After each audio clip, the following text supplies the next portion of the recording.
Thank you everyone for joining us. Today we're here with Phuong and Niral Patel from KLD and Dan Healy from Civitas. And we're just going to go over many of the new aspects of the EB-5 market, the rules post Reform and Integrity Act, and really how it makes up everyone's new approach to EB-5 and what that means for the investors.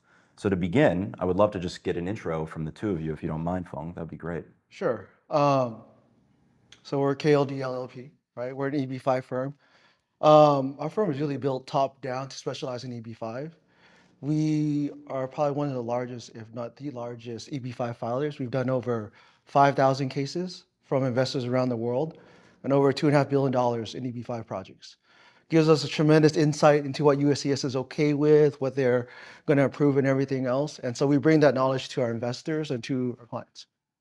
That's great. Dan, if you could just give an intro about Civitas. Sure. So I founded Civitas in 2008 and 9. We are a real estate investment management firm registered with the SEC as an investment advisor. We have approximately $1 billion under management, of which roughly $300 million is EB-5 capital, and the balance is mostly institutional and family office in a range of real estate investments focused primarily on multifamily and hotels. Thank you. So KLD, one major thing in the Reform and Integrity Act that has changed the EB-5 landscape quite a bit is now the option to file concurrently. Can you give us a background on what that means for the investor? Sure. So, before the RIA came out, there were 3 stages to the EB-5 program. There's the source of funds I-526 filing. Then only after that is approved, you do your conditional green card application. And then 2 years after that, you do the 10-year green card application. Because there were so many delays in the I-526 filing, people had to wait so long, there was so much uncertainty before you get to the conditional green card stage, they've combined the two.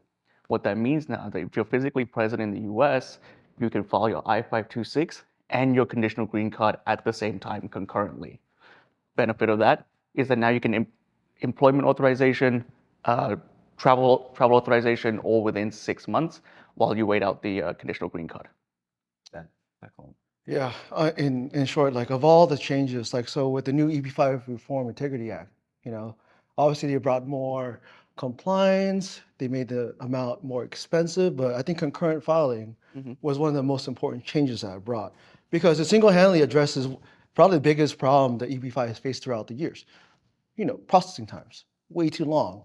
Now, when an investor asks us, when can I begin my life in the US? When can my family move? We can answer with pretty much certainty now. So come here if you've been in the US with valid status for 90 days, under valid status, we can concurrently file. You and your family can stay in the US. No matter how long this case takes, like your 526, you basically have the rights and privileges as a green card holder. Work wherever you want, start a company, live wherever you want, put your kids in school, travel. So it's a powerful new way I think, to address or just overcome the problem with processing times. And I think just to add to that, recently in the news, we see so many H-1B tech layoffs, right? And so what concurrent filing allows these people to do is remain in the US. That means within those 60 days where you may have to otherwise leave the US, you can concurrently file, stay legally in the US, your kids don't need to be pulled out of school. Once you get that employment authorization, you can work anywhere you want.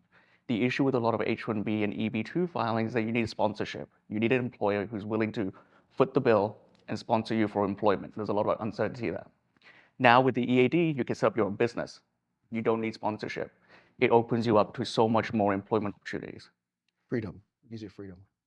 That's great. And since the passing of the Reform and Integrity Act, have you seen a lot of clients looking to do this? Yeah, I would say probably 90% of the new EB-5 market are H-1B, EB-2 that live in the US domestically.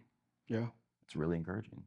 I think domestic, certainly, we've seen like a huge uptick of that. But even so, we also, as part of our work, we travel quite a bit around the world. We are also investor-facing, agent-facing as well. And so, it's a common question you'll get, like, I invest so much money, but when do I know to enroll my kids in school? When do I know when to deal with this kind of stuff? And now we're able to actually address that directly. And it also works for students. Students right now in the US, especially if you're from India, you have an F1 visa, and then you have to go get picked in the H1B lottery. Then you have to go through the EB2 program. And that wait time is 50 years. Now you're an F1 student here, concurrently file, your parents can file for you. You don't need to go through the H1B process anymore. Right after university, you can get a job any way you want. Like that. Exactly. That's great. No more lottery. Wow.